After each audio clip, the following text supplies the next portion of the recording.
Can you hear me? Welcome to the State and Future of Board Games 2018 edition. Oh, wow, thank you. Bit of housekeeping. I will get in trouble with the CAs if I do not ask you to please fill in your surveys at the end of the session. We incorporate the feedback that we get from those surveys. Tell us what you think, what you liked, what you'd like to see more of. Feedback like that has been incorporated from last year into this year and will be again into next year. It's like the circle of life from the Lion King, and I can be here in a year's time holding up a cub for you, if that is what you request. Please do not, please put your phones on silent or make them extremely quiet. And we'll have a general sort of, oh, thanks panelists, also you. We'll go through a series of topics ourselves together, and then we'll open up to some questions sort of halfway through the session and close off about 5 minutes from the end for a short thing that I also want to say. Thank you all for coming at 5:30 in the, what I guess is now the evening. My name is Paul Dean. I am one of the co-founders of Shut Up and Sit Down. I hope by now, on the way here, you have all seen our large, very green this year, gaming area, which is full of picnic tables. You can sit down, play a bunch of board games that we think have been particularly exciting over the last year. It's a lovely place to relax, do something non-digital, and also maybe accidentally network and discover that you are sat next to the audio designer from Bungie, or something like that. It is an absolutely wonderful space. I assume you all also know you're here because you love board games. You know they have exploded. Board game growth is now kind of exponential. It is more than $1 billion industry. While it's kind of tapered off for video games on Kickstarter, board games on Kickstarter have gone insane. We have now, it's 3,500 board games were released last year, up from 1,000 in 2000 and about 2,500 in 2005. It doesn't seem to be stopping. With me to discuss this incredible phenomenon is a series of panelists who can introduce themselves better than I could introduce them. So we're going to start right here with... Hi, everyone. I'm Jonathan Ying. I'm a game designer. A woo? Somebody wooed. It was worth. It's a decent-sized whoop. I've designed a few games, including Star Wars Imperial Assault, Doom the board game, and Bargain Quest. Many of them have been with companies, and some have been independent and on Kickstarter. So, yeah. Hi, I'm Tom Lehmann. I'm the designer of Race for the Galaxy, many other board and card and dice games over the years. I'm Andrew Fischer. I'm the board and card game manager at Fantasy Flight Games. I've worked there for about 7 years as a game designer. I've worked on things like the Star Wars role-playing game, the Rune Wars miniatures game, and most recently the Fallout board game. Hello everyone, I'm Anna. I started in Facebook and social games when that was still a thing. Then I moved into mobile games, and now I'm working at a company that's making Dized. It's an app that will help you learn board games so you don't have to read the rulebook. Thank heavens. I'm going to open with the same question I opened with last year, which is we are at a predominantly video games conference. So folks, what is exciting about being a board games designer in 2018? Why should we care about this? Why should we all be here right now talking about board games? You're referring to we as in video game designers in And general, all of us, like all of these folks who have turned up. Why, can we justify ourselves at this conference? Clearly we can. I mean, board games are cool, right? Like, and getting cooler, which is nice. You know, everyone in games are in basically the same business, creating engaging, interactive experiences. And board games are just as valid a medium of doing so and provide a good window into how to do exactly that. A big advantage of board games is that none of the mechanics are under the hood, the way a lot of video games like can hide things with programming or physics, etc. In board games, you just have like a letter you've written to the player on how to enjoy a game. And the margin for error is much lower there, and it is a great way for video game designers to learn game design and for any kind of designer to get better. I also think one thing that's getting really exciting with board games is kind of the merging of the digital side and the tabletop side. My talk today was on just this topic. My department makes a lot of App-integrated games is what we call them. They're basically board games that also require an app. So they're a game that requires both digital and physical components to function. On top of this, a lot of the talks I've gone today are about integrating apps into the process of learning games, into creating digital versions of board games. And so I think the lines are blurring between the two different forms and will only continue to blur further as we introduce technologies like VR and AR and they become more accessible and more saturated in the market. I think board games are going to get bigger and bigger. I don't think they've even seen the golden age yet, and it's a great time to jump into them if anyone here is thinking about changing careers. Well, there's a valid point there. People are, I mean, your company, if I'm correct, is recruiting. People are recruiting right now. Yes, we're recruiting Unity developers. We haven't reached that. It's worth it for putting that out there, but have we reached saturation? I don't think so. No, I don't think so either. We haven't seen the beginning of how big board games can get. Right, it doesn't seem to be going away. There is a graph that we put up on Shut Up and Sit Down's news on Monday where someone had plotted the growth of board games, and it just goes like that over the last, 20 years. It's just absolutely insane. Anna, you work on apps that help people to learn board games, That's which correct. has always been one of the barriers of entry. And I'd generally like to ask the panel, is the way that we're learning these games changing? I remember board games as a kid being drier, generally having larger manuals, the way old video games used to be. It's not like that anymore, is it? We're getting better at this? Well, I think that people are trying lots and lots of different approaches. There's not only the integration with digital, but there's also experiments like Freedom and Freeze had 3 games this year, which are basically start with draw a card, do what it says, flee, fear, and so on. And there you're building and learning the game as you start playing it. And he's just doing that without any app or anything, just building the game that way. Legacy games also change things because you're discovering perhaps more of the game as you play, which, we used to call this programmed learning at one point. But now it provides a way where the players have a huge incentive to actually learn the new rules so they can figure out how the game state is evolving. Yeah, so the way games have evolved, the tutorials and the way to learn them have also evolved with them. So we had a huge upsurge of YouTube videos now that will teach you how to play a game.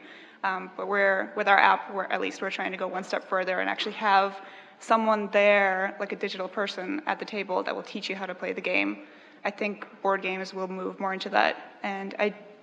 But games will be designed that have tutorials built into them already, but there should be ways to play games that don't have that without a rulebook.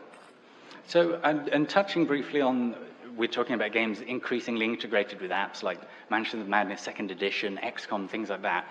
Is this the new future? Is it also the way forward, that it's great to have an app that is the referee that does the shuffling for you and it does there's an Imperial Assault app as well, right? Isn't that it? Surely this is the best way to play games now, just have someone else do all the legwork. Well, it's really just another way to play games, right?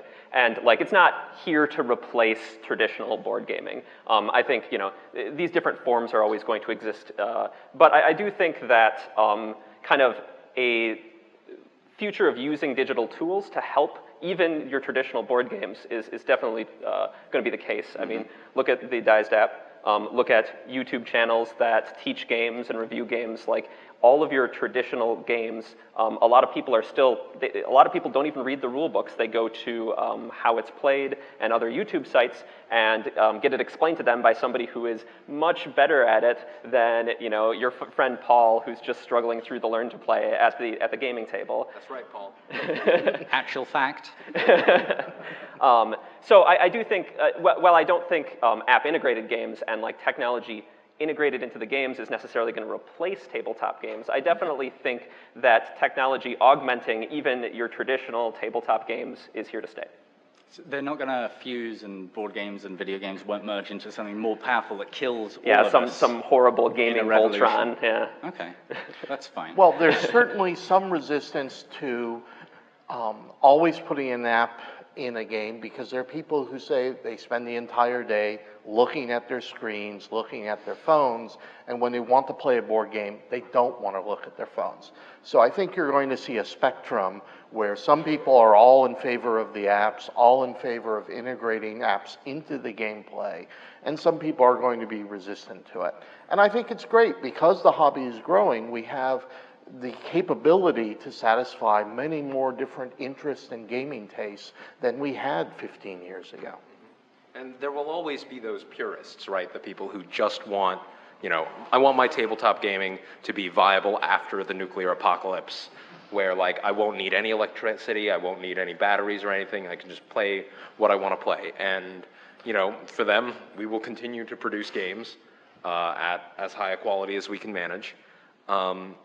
And I think at the end of the day, though, a big thing to understand is that all tabletop gaming has a pretty fundamental priority of the player, right? And I always say this quote from Tim Fowers, but you know, what we do is we make software that runs on people, which, you know, is like at its core, like even the app integrated stuff, right? That stuff is in some cases not meant to replace the player, though sometimes it is. It is meant to give the players a valuable experience that is interesting and lets them not have to do things that aren't as exciting or aren't the game, like shuffling. No, John, someday we're just going to have apps playing board games. With you each know, other? Cut the human out of the equation, you know, just games playing games. I mean, if the apps have money, someone will do it. I have news for you about the someday. Neural net AI okay, that's a fair already point. do that. I think there's some talks on that. It's got grim. Well, speaking of grimmer things, we all grew up with video games to some degree, and we're used to video game piracy. Increasingly, and I'm still trying to put my head around this, and there's been more and more news about this over the last year or so. Increasingly, board game piracy is a thing. There are folks out there who will scan in a board game, they'll scan in all the cards, and they'll just print a cheaper version of it and make that available to purchase, perhaps overseas, and to maybe a not-so-savvy customer, if you're buying the discount budget copy version of the game or the original, you may not know the difference, and you may just think that you are saving a third or a half off the price. Apparently, this has been happening for a while, but I've only recently become more aware of it. I wanted to ask any of you if you've been affected, like directly or indirectly, by this, and also how you would think you would address a problem like this. Well, Rio Grande Games has had it with both Race and Dominion, and they are working pretty aggressively with Amazon to try to shut down the sellers of counterfeit. And in fact, one of Rio Grande's employees was testifying in court in New York a week ago about this. So they're working on it. I mean, you know Asmodee. Well, yeah. I mean, we haven't been like greatly impacted by it. This isn't like a huge thing on our radar. And honestly, we see less problems with printed piracy. Often, you know, if all the files for the game get online, it's still almost as expensive as just going to the store and buying a nice copy for a customer to print a copy and reproduce all of the components of the game. One of the bigger things we tend to see is actually digital reproductions of our games on different websites or different like tabletop portals. I mean, they're really useful to the players, but you know these are kind of pirated digital versions of our games, and so that's what we see more often. Really, I think our main approach to this is to kind of try to what are we missing for these players, right? And a lot of this is like the ability to actually get our content to wherever they live. And so I think one thing that we're looking to in the future, is like, for example, all of our RPGs that we print, tabletop RPGs we make are available on Drive-Thru RPG as PDFs. Mm-hmm. And like I think digital distribution of board games is something that we can look to in the future. 3D printing is becoming more and more viable as consumer tech, and so these are things that we can look to as an industry as ways of basically selling to these consumers who want to get everything digitally, basically, and appealing to them. I mean, I think a big part of this situation is awareness, right? Like, the issue isn't that some So when some people buy pirated games or they buy counterfeit copies, they aren't buying them just because they, want to get a good deal. Sometimes it's the only deal on the table for them, right? Like, it's actually a similar situation in video games. Like, I think CD Projekt Red was involved. Like, I was talking to some of them about how video games in their country were very hard to come across, but you can buy like counterfeit CDs fairly readily, and if they didn't have those, they just wouldn't have video games, and then we wouldn't have The Witcher, right? Oh, we'd have the books, not the games. And on that front, like, I personally don't really have a huge problem with so cheaper reproductions being made to service markets that we don't service in the first place.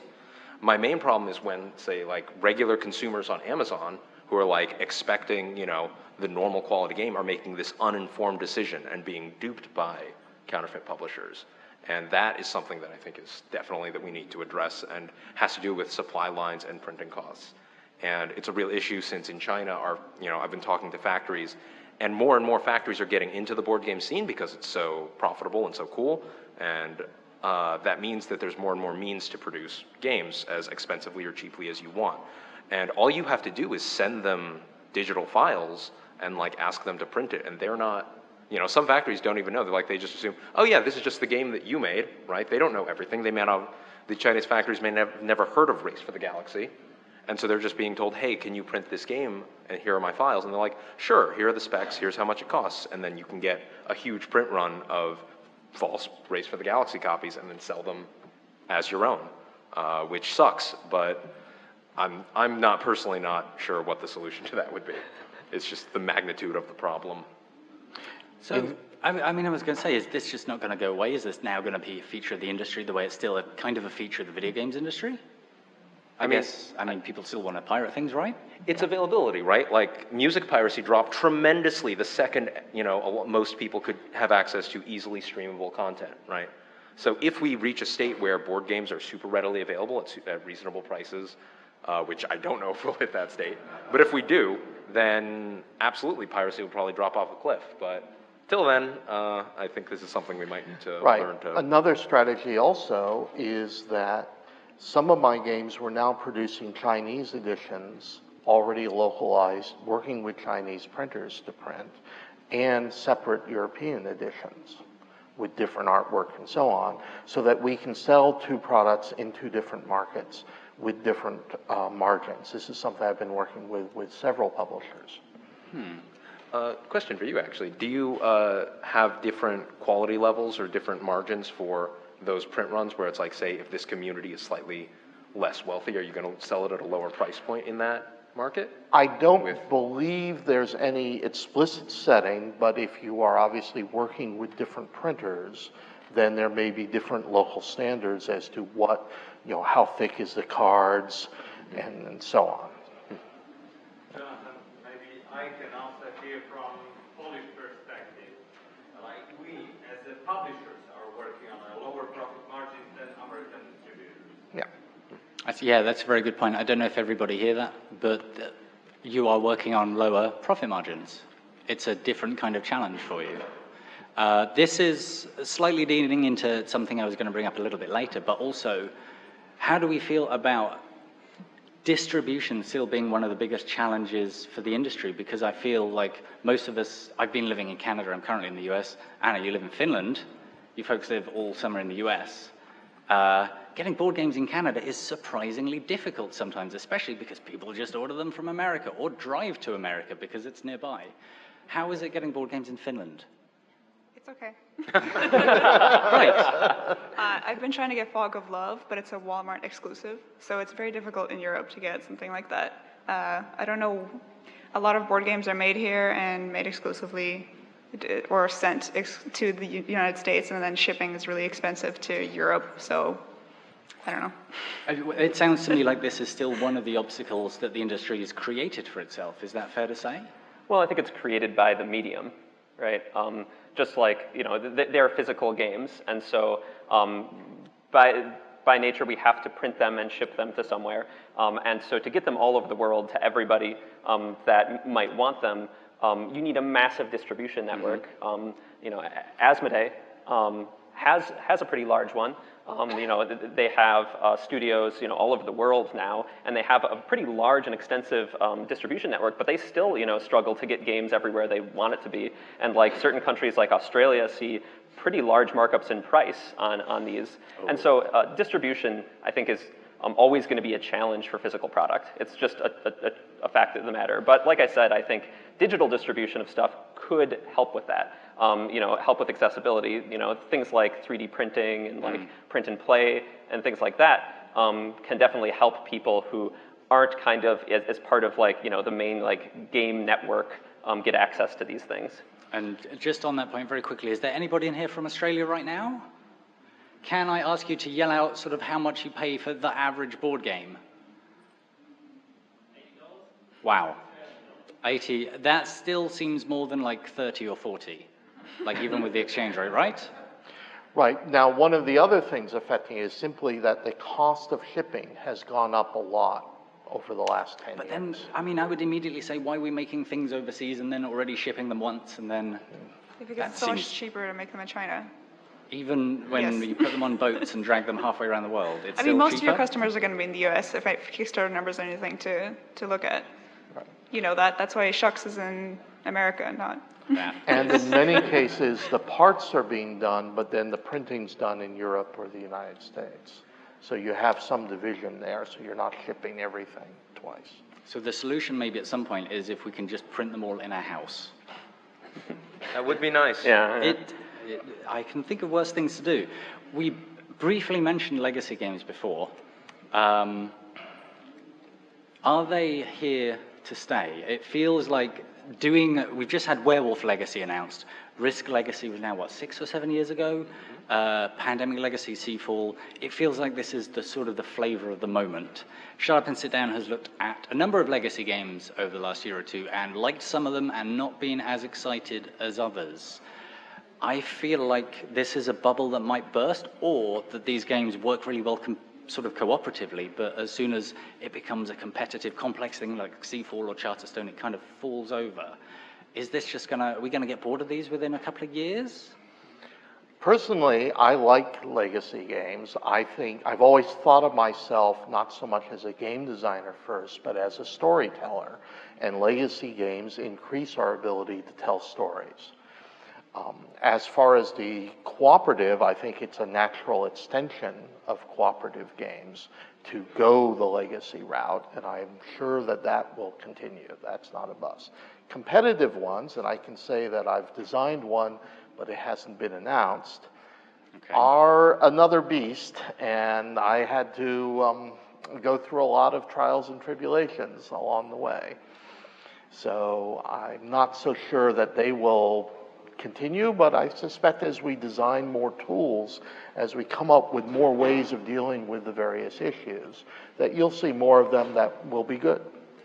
Is the challenge being that if it's a cooperative game, it's almost as if you're designing for one player. You're designing for a group who are all in the same situation. Is the challenge that things become imbalanced over a series of games when it is player versus player and there are winners, separate winners and losers? Well, as was discussed by Mr. Honeycutt here in the last session, you have the runaway leader problem. Yes. And how you deal with it, do you introduce a second meta currency? There's a number of different approaches that you can use. I mean, I think that the surest way to put your foot in your mouth at one of these is to make a hard and fast declaration of what will happen. So I honestly don't know whether legacy games are going to fizzle out or not, though I doubt that they'll disappear entirely, right? They've done well enough, people like them. I think one of my major concerns is honestly there are a couple of weaknesses within the legacy format, which is the disposable nature of it, right? A lot of players don't like the idea of a game that they can't continue playing all the time, which is kind of a silly response when it's like, I barely play the games I own more than 12 times at a, And then sell them for nothing. Right, and then sell them for but then there's also, this idea of once you've started a legacy game with a group, you are committed, and it's like you either have to try and reel it back or start again, and it's hard to introduce new people more than once to a single legacy item. I think it's going to be a challenge, and I'm really interested to see what techniques the industry does to mix it up. And I mean, I know JR is going to... Yeah. Give him a mic. Yeah. Go to the mic. Get up here. Up the podium very quickly. You're going to be a special guest. There you are. Games designer J.R. Honeycutt. The only person up here in shorts. Yep, I'm really very sorry about that. I didn't mean to jump in. You dare asked what legacy games have done to the environment of board games and whether they're going to stick around, right? Yeah. Whether or not legacy games stick around, I think that the impact they've had on games in the last 2 years, since the first quarter of sales for Pandemic Legacy came out, have been that it's pushing players or pushing designers who wouldn't normally include deep narratives in games to include those deep narratives. And I think you see it in Kickstarter. There's both a push and a pull for designers to start actually working deeply on maintaining a real connection between the narrative and mechanisms of board games. And it's making for better products, right? And you're seeing it in the quality of games in the last year or 2 years. Like Rise of Hellas is a game that wouldn't have existed if legacy games hadn't forced it. And Seventh Continent has some influences there too. So, all right, thanks. Thank you. And just quickly following from that, I wondered, asking Anna and Andrew, surely something app-supported is ideal for a legacy format if it does a lot of the work for us? I don't think we've even seen the start of what legacy games can do, and I think they're going to stick around for a long time, to answer your previous question. But I think app-supported legacy games are going to be great for players who are hesitant about destroying their games or not being able to play them again, and will introduce a whole new mechanic to games. I also think that you'll see some fusion between app-driven legacy games and LARPs, right, which is a whole different area. I want the app legacy game that's like, and then break your iPad. The color in on your iPad. No, I think a lot of our existing app integrated games that Fantasy Flight makes kind of have a campaign aspect and have permanent choice and across many plays, and we do that permanent aspect in the app, but at the same time, it's not really considered a legacy game by players. I think integral to the definition of legacy is the permanence, the physical permanence of it. No, you don't see anybody complaining about having to make permanent choices, in our ongoing campaigns in, say, like the Road to Legend app for Descent, or our Legends of Alliance app for Imperial Assault. That's just standard, game campaigns. I think there's that physical aspect of like the disposability of it that gives that permanence to the decision.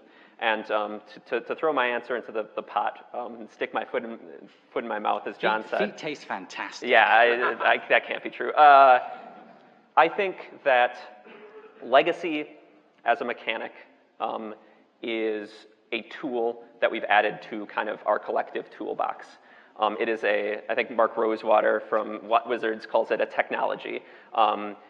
This is now a tool we have, and yeah, it's super hot right now, right? But it's like deck building when Dominion first hit. Deck building was huge. You saw so many deck builders. You definitely see fewer deck builders now. And very different ones. Yeah, and very different ones, but you definitely still see deck building mechanics, and they often come as like an aspect, a portion of the game. You see very few dedicated deck builders anymore, but you see a lot of games that have a deck building aspect. And so I think similarly, we'll see the same thing with Legacies, the legacy mechanic, as it seems to have been termed.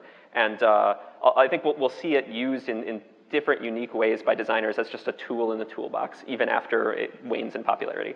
Yeah, definitely. I think since board games is such a growing industry and more players come into it, maybe players that have played computer games before are used to like longer campaigns and playing over several sessions the same game. Legacy is something that is going to stick around for those players. Yeah. Yeah, no, that's valid. Many of us video gamers are something in our DNA that makes us sort of genetically campaign kind of people. And I don't know exactly where you draw the line between a legacy game and a campaign. I will say, if we are to, for this conversation, refer to legacy as games that involve a sort of emotional, like physical sacrifice as part of the experience, right? Destroying components, permanently altering things.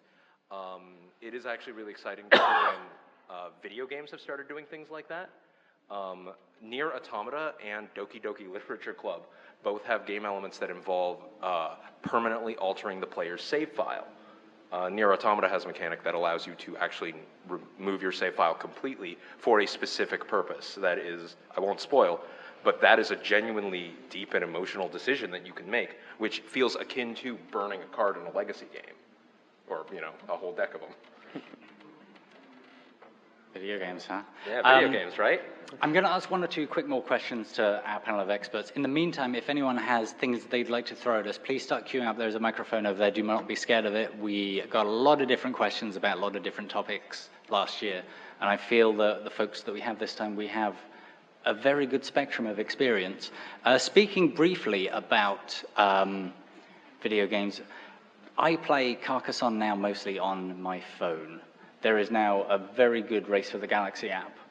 Do any of you worry that this is going to take over the hobby, or that we're going to lose our physical versions of some of these games? Are we going to just play these games online with each other instead of in person? There are games that, oh, you want to go? I'm going to say no. I think there's something magical about tactile games and ripping cards for Legacy games, for example, and playing with cubes and rolling dice that an app can't really get rid of. I will say there are games that I do feel are fundamentally improved after their transition to an app. Games like Neuroshima Hex, which is a good game, but I just find kind of exhausting to play physically, just because of the way it's fiddly to deal with the components, and when you don't have to constantly worry about managing all of those, then it helps a lot. Which is why Mansions of Madness is a good example of one that was improved by an app, and there are games that go. It's a spectrum, so there are games that go all the way to just being completely better by being entirely on an app, and games that become completely different in an app, like Seven Wonders is, a kind of solid kind of mid-weight game. Once it's on an app, it's super lightweight because there's no, you're not doing the experience of handing cards to each other. You're not experiencing laying them out and looking over your things. Everything is just kind of very snappy, and your decision making has changed completely to just one thing, and there's no physicality to it.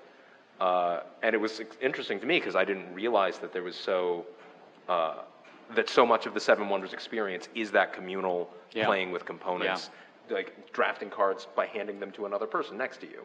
And that just feels nice and is part of the thing. I don't know. Well, you said it yourself at the beginning of this panel, actually, which is that the released board games, the number of released board games each year is ballooning, right? With 3,500, you said? Something like 3,500 plus last year. We're not running out of board games. Honestly, this is an industry that is still rapidly growing and rapidly integrating with the digital industry, and so I don't think we have to be concerned about some kind of takeover. Okay. I mean, we were worried when video games started happening, and then, hey, we did okay. Yeah, that's fair enough. Very quickly, Tom, I mean, Race for the Galaxy now as an app, do you feel it's lost that card physicality? Is something I missing? will say that the person who came up to me and told me how they play it on the toilet every morning, that was something I had not expected. And questions from the audience. You, sir, at the front of the line. Hello. Hello. How do I follow that up? I was wondering if the panel could give us a check-in on the state of diversity in board games, both geographically and identity. I know the answer generally is not good enough, but if you can maybe signal boost or shout outs or let us know how that's going, what's happening.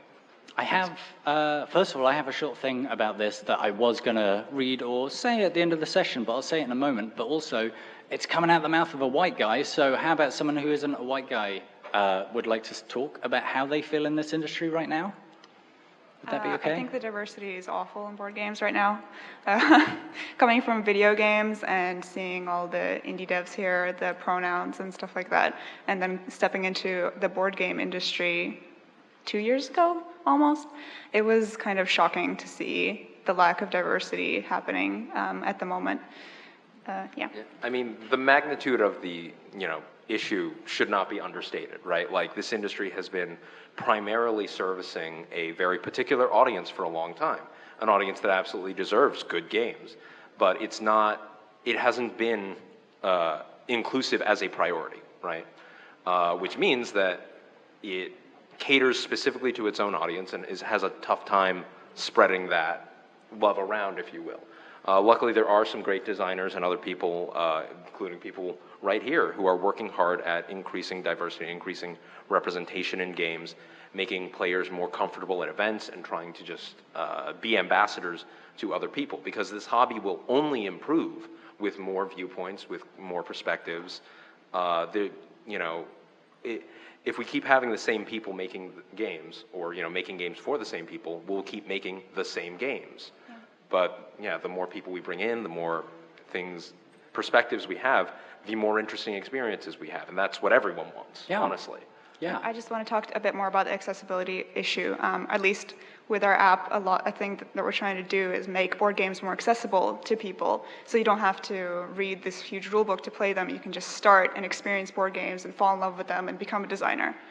Mm-hmm. And geographic accessibility is hard as well, because as we've discussed, shipping is hard. And so not just shipping, but also manufacturing a product to serve different markets in different languages. There are a lot of considerations that have to be made for that, and when it's a physical product, it's just difficult.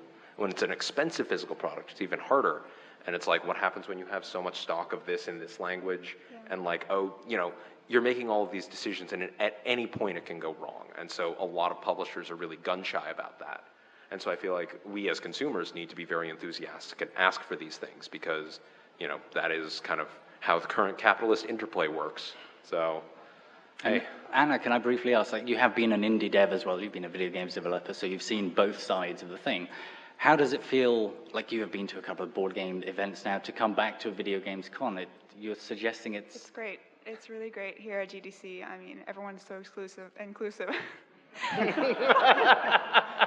Freudian. And there's just so much diversity, and it's great seeing so many women and non-binary people, and you just don't see that at board game events. I mean, the customers are women and non-binary people, but the people making content is just white guys. I'm going to say something about this then. This is what I was going to say at the end. I read something really saddening last month, a retrospective about the impact of Gamergate, of which there is still a lot of fallout. And it was about the amount of young women who had written to leading women in the industry saying that they're not going to work in games because of what happened. It's a very real casualty rate, and those are careers, and those are games, and those are ideas that we never get to see, because those people have decided that they don't want to put up with the BS of everything that has happened. And I still have many conversations with women peers and with people of color about the difficulties and the obstacles that they still encounter in the industry now. A writer who's really dear to me passed away last month, which is a lady called Ursula Le Guin, who was a science fiction titan. For most of her career, she was a woman working in a man's world, and she was all too aware of the imbalances, and she challenged them, she called them out. This is something that she actually said at a convention, kind of, I don't know, not 100 miles away from something like this convention we're at now. She said, "I'd like to ask the men here to consider idly in some spare moment whether by any chance they have been building walls to keep the women out or to keep them in their place, and what they may have lost by doing so." And that sounds really contemporary, doesn't it? But that was actually said at a convention in 1975, and I hate that that just sounds completely relevant today, because it does. It's a reminder that we've got to keep working hard, and that games or science fiction or comics, all these industries that, come on, let's face it, folks, we're all adjacent to each other. We're all the same sorts of folks. We still have this problem, and there's still so much that we have to do, and consciously or unconsciously, it's folks like me, who look like me, who are me, who perpetuate this, and it's on folks like me, who look like me and who are me, to address it and to fix it. That would have been a really good finisher. But it is. It's relevant now. I'm just frustrated that she said that. Before I existed, she was in a room full of mostly men saying, dudes, come on, get with it. Sorry, that was a bit of a digression. The next question, hello, hi. No problem. This is working. Okay. So I kind of have a question/comment in respect to the digitization of board games, the convenience that it brings, and also the piracy of it, specifically Tabletop Simulator. you're able to go on the workshop and just download literally every board game, for the most part, the ones that people have been willing to create. Do you guys see that as a problem? It's increasing accessibility, but you're not making any money from it.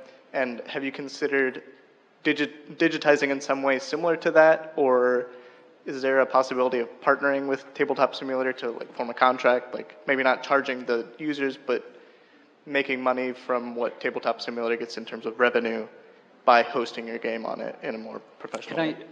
First, very quick, I mean, I think this is a really good point, and it's only increasingly relevant because everybody I know has Tabletop Simulator, but also, like, how many of you folks have used it?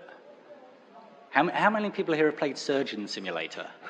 Because for me, it's still an experience where I'm trying to play a game and I do this, and that's me rolling my dice. Yeah, it's certainly not the best, but it's at least an opportunity to be able to play with someone that's across the world. It's kind of a cool thing. Yeah. It's definitely not going to get away from the physical aspect of board games. Well, yeah, so I mean, I'll talk a bit about this. I'm going to disclaimer what I'm going to say first, just because, like, you know, I am just a sole person. I do not represent, you know, Fantasy Flight, Asmodee, or whatever, and, like, I can't speak to, like, our corporate feeling on this, right? But that being said, yeah, I played Tabletop Simulator. Like, I know tons of people who played Tabletop Simulator, right? It's a great tool, and you're right, it is great for accessibility. And putting games online like that is fantastic, but just as broadly across the industry, not everybody can just sign with Tabletop Simulator and give rights away, right? There's all sorts of different legal stipulations based on intellectual property, based on licenses, based on quality assurance, you know, like of you know, the quality of the product that's on Tabletop Simulator and if it meets with a company's standards. And so, well, that model does work for some companies, it doesn't for others. There's never going to be, I don't think, a world where every single board game company all, you know, licenses with Tabletop Simulator and we have this one great digital portal for all board games. That being said, I think these kind of digitization projects are really awesome and really friendly to fans. I mean, like, but like, look at Race for the Galaxy, right? By putting out a more controlled app experience, they're able to offer an app that is way more functional and way easier to use than Tabletop Simulator ever was, right? And so some companies want to take approaches like that instead. Well, with Race and with quite a few of my games, if it's a non-commercial enterprise, I've done licenses with my games. Yukata has To Court the King. Board Game Arena had Race for many years and gave us no money. So I'm in general in favor of non-commercial licenses to anyone who's not making money off of it to do it. I think it's great. More people playing my games, I'm all for that. Nice. Very nice. Thank you very much. I have one very minor thing to say, but like for me, like it feels kind of awkward to say this, but I do strongly feel that no one is playing Star Wars Imperial Assault just for the experience of the rules. They're playing it partly for the miniatures and for the enjoyment of being in a room with their friends, you know, rolling dice and having this physical experience, which you mentioned earlier about the why we won't lose to, you know, digital apps anytime soon. And I feel similarly about the Tabletop Simulator. I think it provides a great service, but I don't think it's really harmful. Right. One other final note on that. So, in some cases for some games, and I suspect that may be true for Imperial Assault, there's third-party licensing rights that may make it hard for a company to allow a game to do it because their own contract to license the, you know, Star Wars, for example, may preclude it. So that's an obstacle that's really not at the game publisher level, it's at the IP licensing level. Oh, that's valid. I still think the biggest obstacle is that I just do that and all the miniatures fall over. But maybe I have poor taste and I'm a Luddite. Maybe it'll get really good eventually if they keep updating it. That's fair. Hi. Hi. So I, for a long time, have thought that there's that spectrum between fully digital and fully physical board games with all these cool hybrid in between. And I know there's Fantasy Flight Interactive now, but also, what do you guys think in general about the idea of studios that do board games and video games. That they come up with an idea and then they decide whether it's going to be physical or digital or a hybrid, rather than being a company that just does one and then licenses out to another studio to do the other. Right. From a business point of view, you have the problem that the moment the distribution networks are totally different, right? And so you have to assemble a different distribution network if you're trying to get into the other industry, either way. So if distribution gets solved, then I think you'll see a lot more companies that are willing to move a project either way. I had a discussion about this with a gentleman earlier today about the fact that I don't consider the actual game design that different. Implementation is very different. But in terms of getting good gameplay, I don't consider them two different markets. No, that's fair enough. I was going to just say on the design side as well, anyone here know about Fallout New Vegas being partly just paper prototyped? Enormous Fallout video game, took a very long time, a lot of people to make, but it didn't hurt to have a few folks around a table with bits of paper, because it turns out that that's a valid way to design something. Mm-hmm. Yeah, I was doing a licensed game, and I ended up playing a paper prototype of it with executives from Warner Brothers Interactive over Skype to show them where we were going long before we had any video game up and running. Yeah, I mean, coming from a video game background, I think paper prototyping is super important. Before you even touch a computer, you should paper prototype your mechanics to see if they even work. Saying that, I don't think there are many board game companies that also have access to making their own video games. They usually just focus on board games, and then they'll maybe license it out to some other video game company. I think like probably Fantasy Flight is the only one that has. Yeah. Anna, am I correct that what was the Race to the North Pole, the first DICE game? Yes. That was developed to partly be an app-supported board game, app game. Was that developed deliberately sort of in parallel? Yes. Okay. Actually, the designer of the game is right here. He's like sitting right over there. I'm not letting anyone else up here, sorry. We got more questions. About this also example, like keep talking and nobody explodes. It's a different, like reverse approach. Oh yeah, I mean. Hybrid game, yes. Distributed like video game. Or the Jackbox TV games. Yeah, Jackbox TV. He mentioned very keep good talking point. and nobody explodes for the recording. Yes, that was mentioned, keep talking and nobody explodes, which is as stressful as it sounds. Yeah, I'd say that the production is definitely different from a video game and a board game. And one of the things that ends up changing the most for the final product is those production budgets and the production pipeline. You can't always fit everything that you want into a video game in there, and you also can't fit everything inside the game box that you want to fit in there. And I would like to just open this question to any of you. How do you feel that designing board games specifically has changed your design methodology to say, I can only have so many cards, or I can only use so many different types of pieces, and how has that influenced your designs? I've got a weird answer for this one, actually. Shoot. So I did a game on Kickstarter, which is quite exciting. And on Kickstarters, we have these things called stretch goals. And when you do a stretch goal, you're like, we promise that if we make this much money, we'll add this component or this mechanic. And often it's a physical component or a mechanic. And you can overpromise, or you can make a decision where you don't realize that producing this thing, like say, poker cards are printed on a 54 card press form, which means any increment of 54 cards is good. But the second you go over that, you have to make an entire new press form.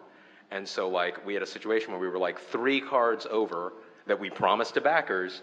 And so we were paying for, you know, an extra $1 on the game's production cost, which is like, was like 20% more for that particular element, which is, you know, these mistakes can happen, and they can sometimes end companies when they overpromise. And so that risk is something that didn't exist when I was like at Fantasy Flight, where we'd make a decision and be like, oh yeah, no, we can't have that many dice molds, change the mechanic, and no one will know.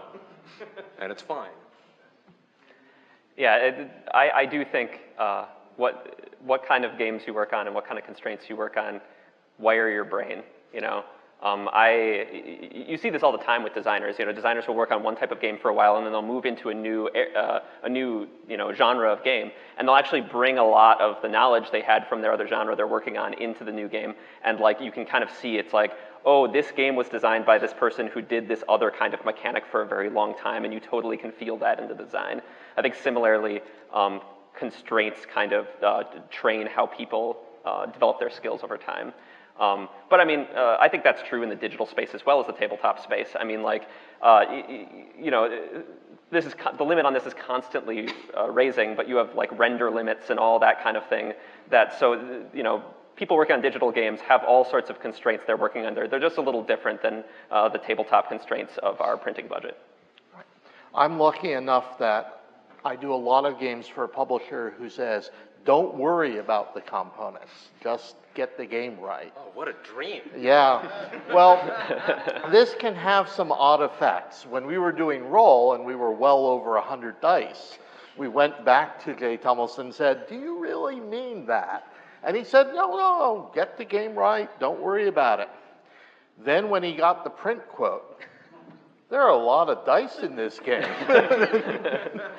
Right, but he then worked a lot and tried different suppliers until he could do it at reasonable quality and cost and so on. And he didn't place any constraints on us about how we do the games. So, it's an interesting thing because there are times when we know we're pushing the limits. And it's like, well, Jay hasn't complained yet. Okay, very well. Thank you. I love the idea of somebody, speaking as someone who writes an awful lot, the idea of a person saying just do whatever you like I love the idea of constraints. Someone saying just do whatever is the least helpful thing in a creative industry. When people put up barriers for you, I feel that gives you direction. But if somebody came to me and said no limits, I'd just be like, challenge accepted, This is someone who has struggled against constraints. Hello. Hello. So I think that innovation tends to come from having expectations defied.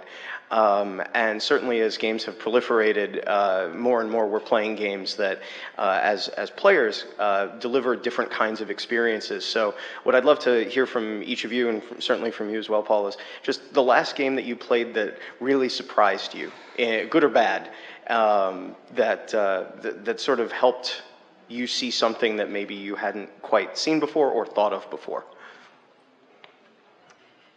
I'm going to just throw that to the wolves while I think, so fill time for me. I think I've got an answer, but folks, all of you, if you have an answer for this? Well, you know what? I'm going to go with a bad one, and I won't name the name, but I did play name and shame. I will not. Come on, guys. Let's be professional. But I did play a game recently that was mechanically brilliant, had a lot of very good ideas, and was, overall, like, I really enjoyed playing it. But the wrapping of it, the sort of theme around it, was so incredibly uninteresting to me. It was like a game where, like, the mechanics were beautiful, but the aesthetics were this very classical thing that I've seen a million times before. Orcs, elves, it's, I know what game this is. Don't tell anyone. He has a theory. But, and sort of that understanding of, like, mechanics are important and very relevant, and you can have the most brilliant mechanics in the world, but if but if the other elements of the game don't sync to it and don't make those mechanics sing, the experience can fall flat, or the experience can just kind of be soured even. And, as a designer, that now makes me much more cognizant of the themes that I choose. And, like, I know some designers are just like, put whatever on it. You hire the artists or whatever. But, like, now I'm making very, informed decisions about, like, how the art should look, how inclusive it should be, that sort of thing is all decisions that should be made with thought and care. So I work with Weiwa on the Roll series.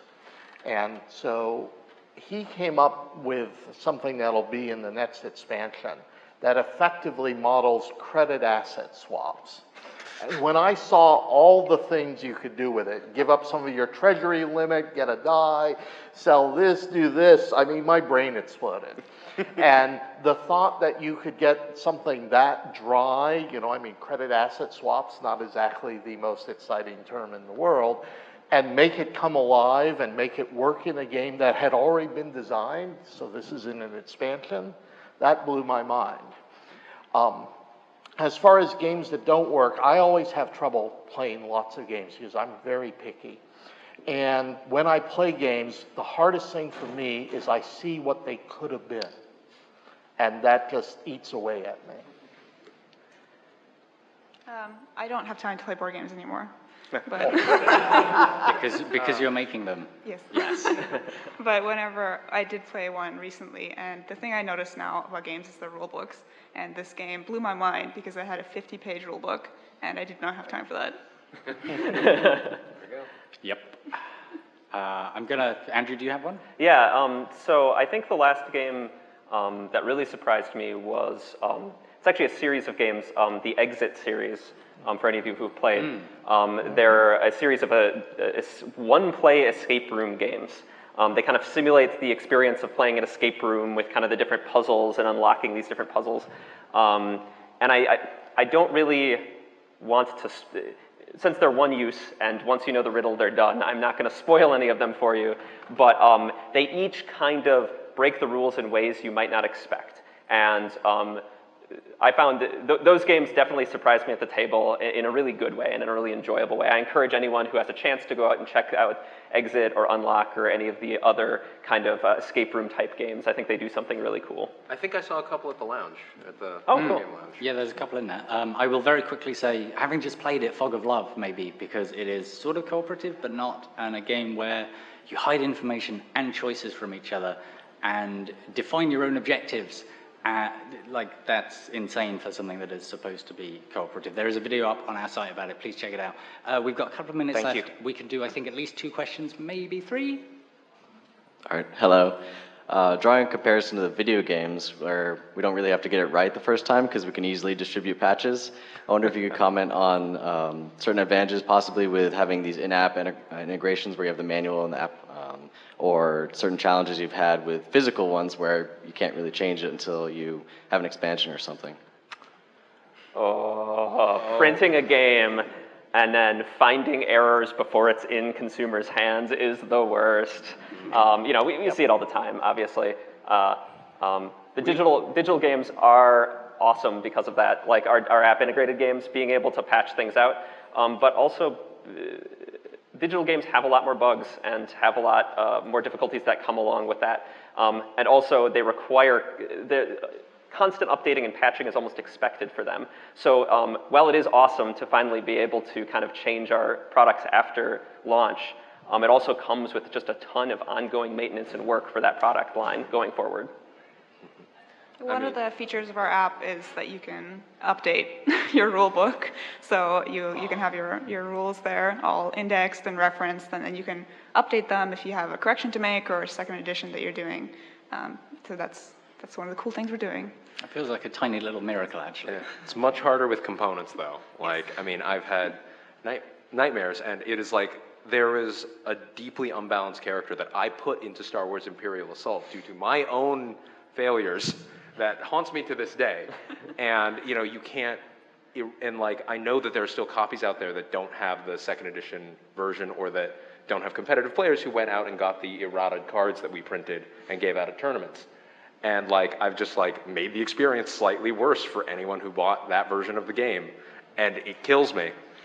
And we do produce ways around it, right? FFG has done a lot of competitive physical games and will print cards that are answers to cards that might have been a little too strong before, or cards that very specifically synergize with slightly weaker cards that existed in the past. And that sort of design is often a very fun design challenge, but is kind of a result of our own, human failings. But yeah, and errata is hard because most players don't look it up. Most players just assume that we got it right, unfortunately. Never.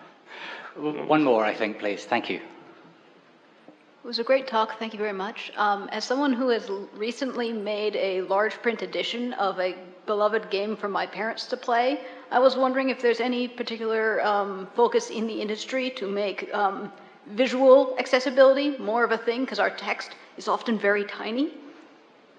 Thoughts? I mean, unfortunately, there is not a big push for that. I would like there to be. I think that it would be very important, and I think the more people who make that request and who actually like send emails to publishers, like I think it would be very cool if you showed people, whoever published the original version of that game you made the updated version of, send them like, hey, we made this, and just let them know, because companies only, their main focus is what their consumers are doing. And if consumers aren't emailing them and letting them know what they feel, they end up not thinking about it, which is unfortunate and thoughtless. Right. I will say two things. We've been trying to improve the color blindness in our games, but also I find that many of the people who do the graphics of games are in their 20s and they have excellent eyesight. And I'm an old dude who wears glasses, so I will complain myself about various features of games, and the graphic person is like, I didn't think that was a problem. So there is some advantage for the old white dude still. I was going to say, surely apps have an audio element. Yeah, we are making sure that all our tutorials are completely voice-overed, so that you can just, and in different languages as well, so it's as accessible as possible to as many people as possible. I would quickly add, I don't know if any of you folks have heard of 64-ounce games. They do braille overlays for things like cards and board games. So if you're playing a game like, I don't know, The Resistance Avalon, which is a card game, you deal cards out to people, they look at who they are and they go, I am this person on this team. If they're partially sighted or they cannot see at all, it's exactly the same for them. If they feel the role that they are, they can enjoy the game like other people. I think some of these problems can be solved if we're just a bit more inventive, maybe. I think we're pretty much out of time, aren't we? Thank you all very much for coming.